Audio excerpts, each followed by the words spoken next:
Hi, welcome back. In this lecture we want to talk about pulse width modulation. Basically making an on-off signal where we control both the period and how long the signal is on for.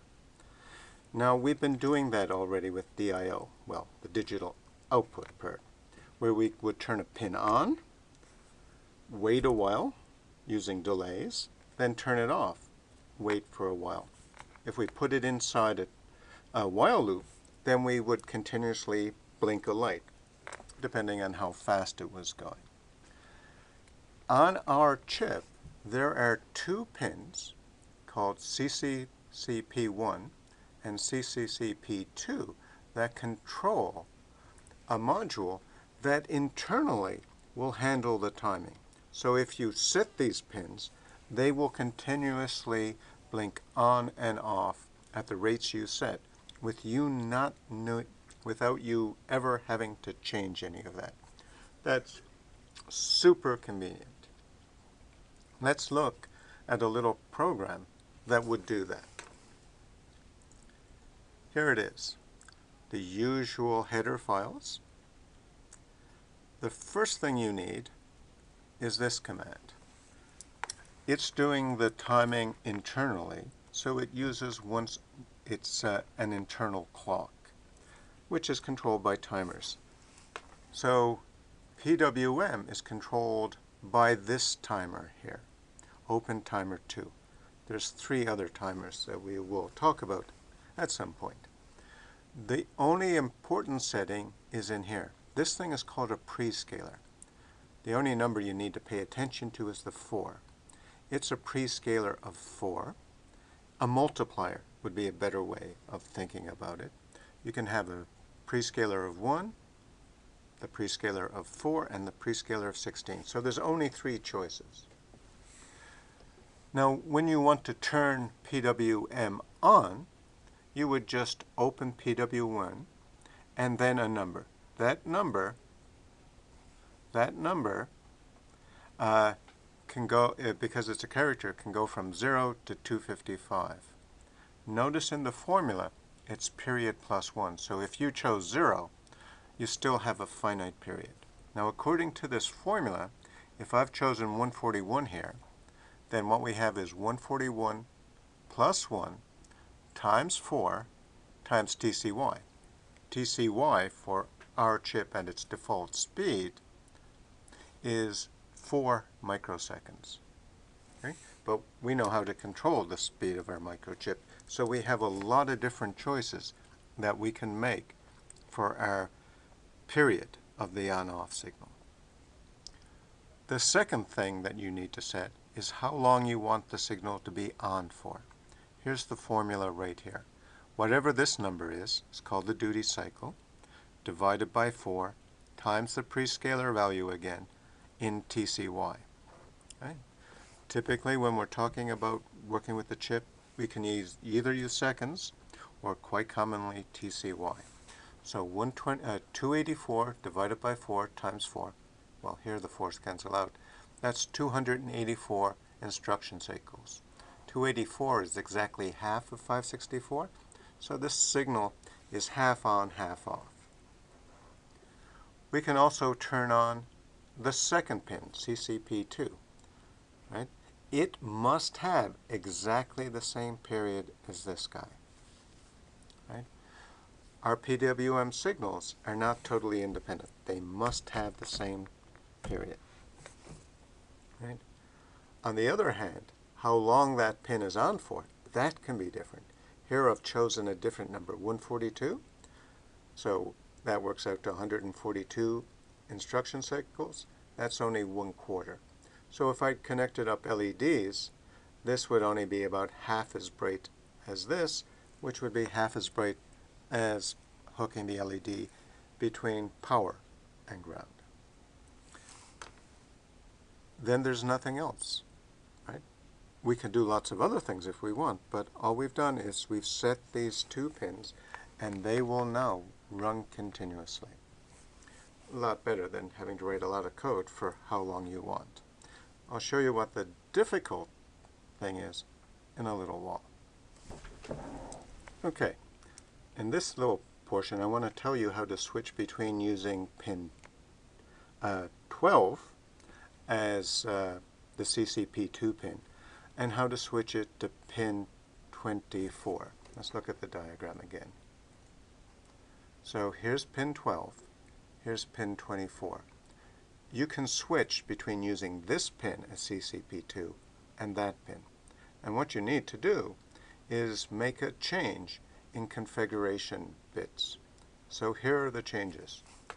If you include this line here, CCP2MX equals port BE, that makes pin 24 CCP2. If you just delete it, or you use this line, pin 12 is now CCP2. It's the default, so that's why you could leave it out. So let's copy this, right? Go back to the file and go to configuration bits. Right?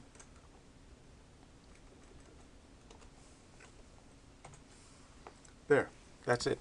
If I recompile the program now, what was pin 12 is now being output at pin 24. You might want to do that and check that I'm not lying to you. That's working as promised. Okay. Welcome back. We're talking about PWM.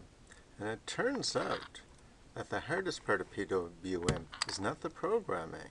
That's easy to do. The hard problem is making the appropriate choices for what you want. Here's a rather innocuous looking question. It says generate a 200 Hz square wave with a 30% duty cycle on CCP1. We need to know the numbers to put into the little program we wrote before. So you will recall that we know how to calculate a period from 200 Hz. Its period is 1 over f. So we want a period of 0.005 seconds and 30% duty cycle, well, 30% of that amount of time is 0.0015 seconds. So let's go to the formula. We know what time we have, but we have to choose the period, the prescaler, and the operating speed of our pick. So we got 3 variables to set, but we only want to get one value of TPWM. That means we can have multiple solutions. That can be useful, particularly if we want to change in the program to different frequencies without making too many adjustments to our settings. The other thing that you have to remember is that, for instance, prescaler only has 3 settings, 1, 4, or 16.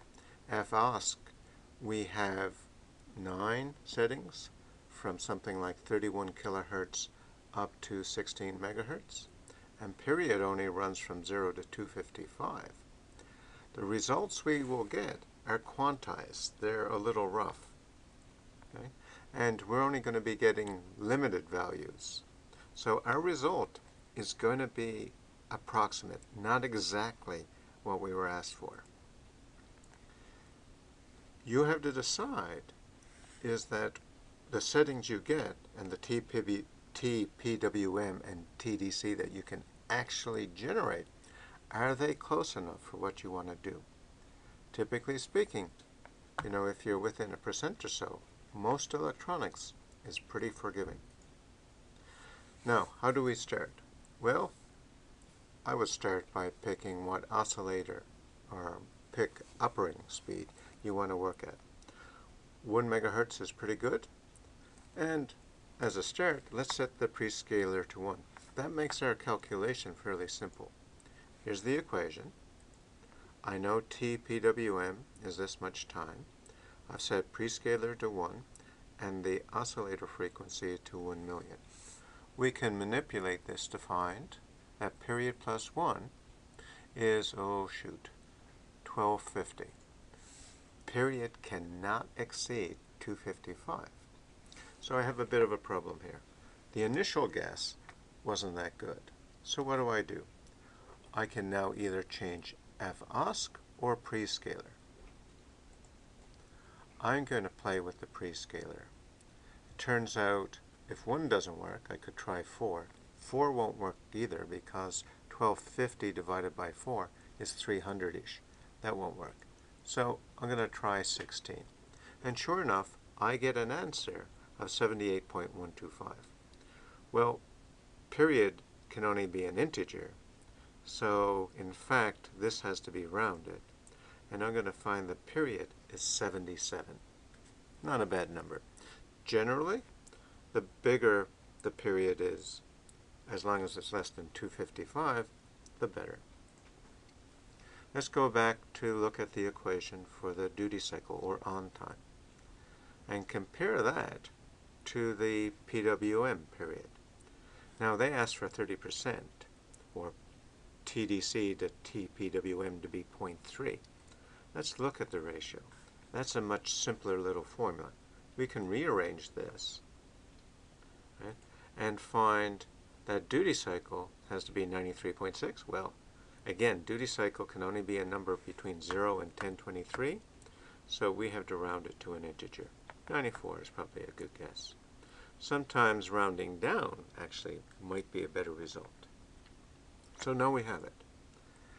Here's what we get when we chose period as 77, prescaler 14, oscillator speed of 1 megahertz. That's pretty close. If we do a percent difference, that's only 0.16%. What about TDC? With our choice of 94, that looks pretty close to the 0.0015 we wanted. The difference is only 0.27%. So these calculations take a bit of guessing to do. Start with like 1 megahertz and a prescaler of 1. Our frequencies go up by powers of 2 and down by powers of 2. So if your value of period you get is too big by 4, right, you can change your operating speed by a factor of 4. Things like that you'll get used to, as long as you do a couple of these calculations. Anyway, good luck.